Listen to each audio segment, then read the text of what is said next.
Coucou, j'espère que tu vas bien. Donc tu m'excuseras si tu vois que ma voix est un peu bizarre aujourd'hui. Je suis un peu malade. Donc même malade, il ne faut pas négliger les cheveux. Les efforts seront récompensés, d'accord? Même si j'ai l'habitude de faire des soins réguliers, mes cheveux aussi deviennent secs quand ils sont en manque d'hydratation. C'est pourquoi je vais te présenter mon super spray hydratant pour redonner vie lorsqu'ils sont mourants. Okay? Le spray hydratant est un soin sans rinçage, facile à utiliser et facile à réaliser à la maison. Il est surtout à base d'eau. Il faut surtout savoir que l'eau seule ne pourra pas hydrater les cheveux. Il faut la combiner avec d'autres agents hydratants tels que le gel d'aloe vera, le gel de gombo, le gel de lin, le miel et de la glycérine pour enlever le côté asséchant que l'eau pourrait laisser après l'évaporation.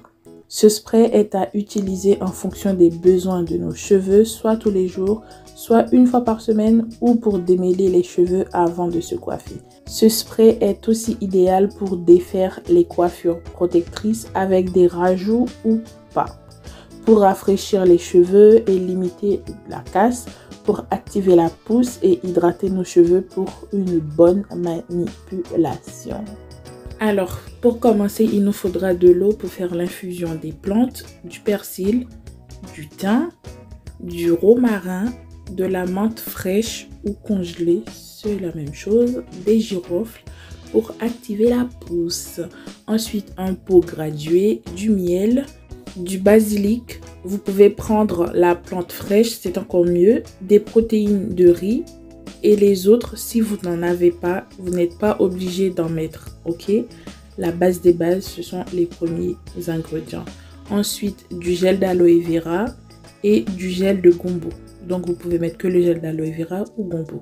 Voilà tout ce que nous aurons besoin pour faire un bon spray hydratant spécial pousse et volume. Pour commencer, je vais rajouter 500 ml d'eau, même si je ne vais pas tout utiliser, mais je vais boire le reste, ok?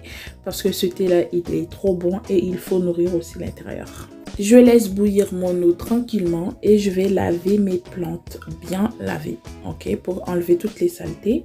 Ensuite, je vais rajouter toutes mes plantes. Avant ça, il faut éteindre le feu, chose que j'avais oublié de faire. Il faut rajouter toutes les plantes, toutes les plantes.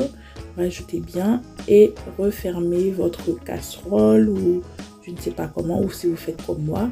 Ensuite, rajoutez une serviette.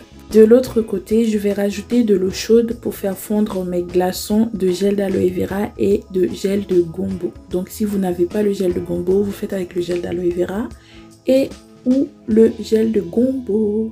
Ok. Ensuite, après 20 minutes, je vais filtrer un peu. Je vais mettre environ 200 ml d'eau. Donc, ça dépasse un peu, mais voilà. Et je prends mon gel d'aloe vera et le gel de gombo. Je touille un peu.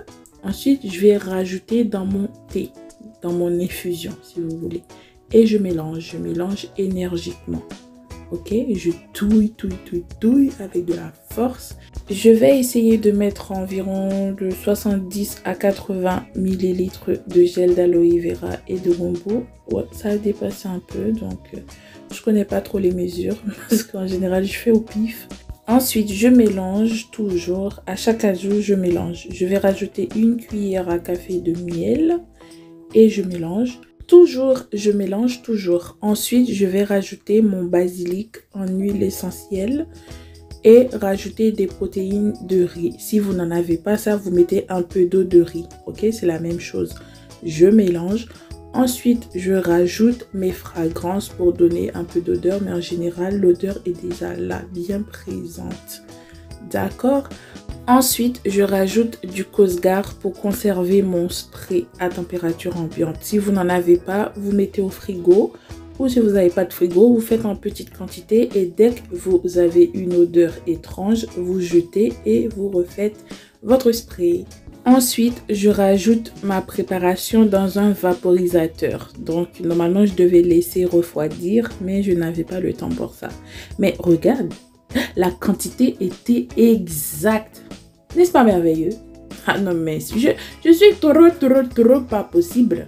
Non, même malade, je suis terrible. Bon, on va quand même essayer le Vapo pour voir l'effet et comment j'utilise ça. Mes cheveux sont dans un état, mais il faut pas les calculer, hein. Ils sont au repos, d'accord? Je défais ma tresse tranquillement, tranquille.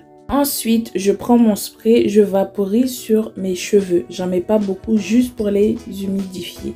Et j'étale le produit avec mes mains doucement. Ensuite, je vais rajouter mon démêlant.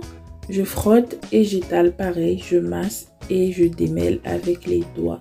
Franchement, mes cheveux sont déjà si doux. Oh là là, la douceur qui est dedans. Ensuite, je vais rajouter une huile pour sceller l'hydratation. Comme ça, mes cheveux resteront hydratés pendant plusieurs jours. Ok? Donc, ensuite, je vais faire une tresse vanille. Donc, en 2 tresses ou vanille, c'est comme tu veux. Et la longueur descend. Hey, hey. Bon, tu peux pas trop rigoler, mais bon. En tout cas, je te laisse essayer ce spray et tu me diras est-ce que ça a fonctionné pour toi. Donc, bisous, sois béni et que Dieu te protège. Prends bien soin de toi. Bis, bis, bis.